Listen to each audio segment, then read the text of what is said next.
Yeah, so today we're going to be talking about how to master your own camera. So I'm going to be teaching you 3 things about your camera. So these are your 3 best friends that you need to have. So number 1 will be aperture. So aperture is your camera lighting. So whenever you go for a lower aperture, it actually lets a lot more light in. And so with the higher aperture, it will actually close off the light as well. So if you're going towards, so some cameras, with this camera for example, the 18 to 150mm Canon lens, which is for the R7, which is the kit lens.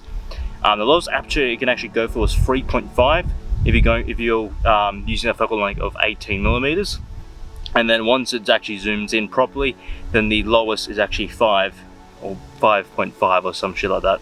But like there's some lenses that can actually use it. It's mainly kit lenses, so just watch out for that one.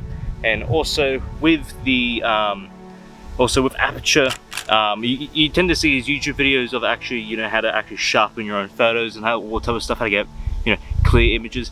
That is basically what those YouTube videos are. And so with aperture, so for the lower one, you tend to get like those really good focal lengths of like for example, something like this, like a bottle of cans, right?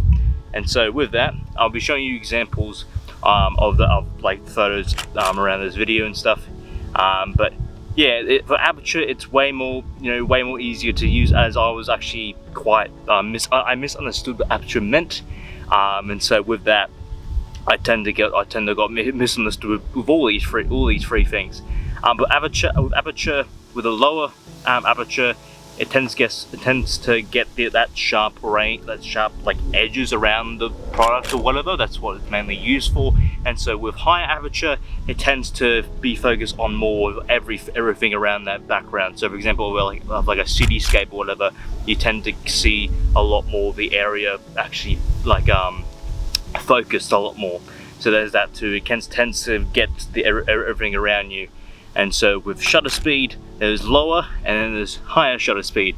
So for the lower shutter speed, it means for example, of like a car going past or whatever, it tends to have that panning slow shot of it. And so I'll give you some examples as well. And so with that lower shutter speed, it tends to really go for like that.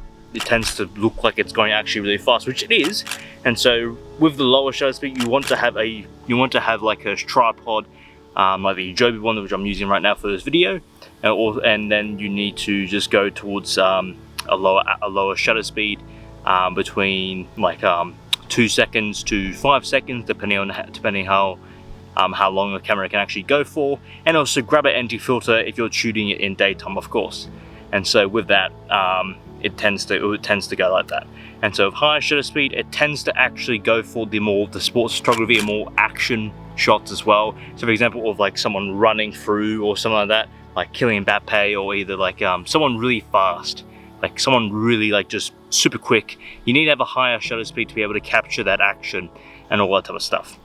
And so it actually gets that clear image of the player when they're running through and stuff, and then like it tends to shoot more photos. That's how it goes, literally. That's what higher shutter speed can do. That's as simple as I can really put it out to. And so with ISO, it is your camera light. It's literally like the assistant lighting for your own camera. So this is actually very good for the concept photographers out there.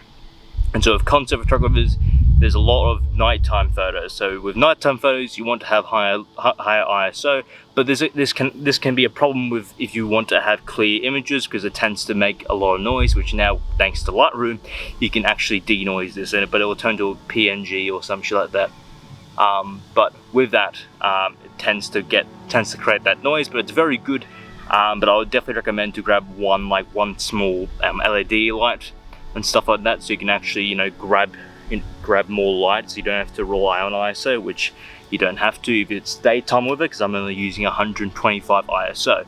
And so with the range of ISO, actually, it's the lowest can actually go to 100, and then the highest can go from like 12 to 1,500 to 3,000 or even higher, because I'm not really too sure. I've only used 2 cameras in my lifetime, which is the only 2 I've actually. Sorry, I'm just in the middle of the bush. And so yeah, that is what ISO does. And so those are the 3 most important things you need to have to master your own camera, literally.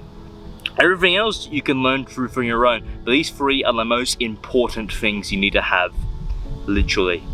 With my current settings at this point of the video, it is actually 1 to 160 and then to 6.3 aperture, so you can actually get like, you know, a bit of, you know, lighting on me and stuff, even though there is a harsh shadow on me. If I take my hat off, then that's probably a bit more better, but I probably should have done that during the video. And if I just set it to 125 because I don't really want to go any higher, because otherwise I'm gonna look really white. And so yeah, that is it for the video as well. Hope you guys do enjoy a little bit of a shorter video, and also I'm more outside because I just want to be outside in general. And so yeah, hopefully that actually helps you. If it didn't, please leave in the comments as to why, and I'll try and help you out in terms of that. So yeah, I'll leave you guys to it. Hopefully you guys do enjoy your own camera, and yeah, there's like falling leaves right now, so yeah, I better go. All right, bye bye.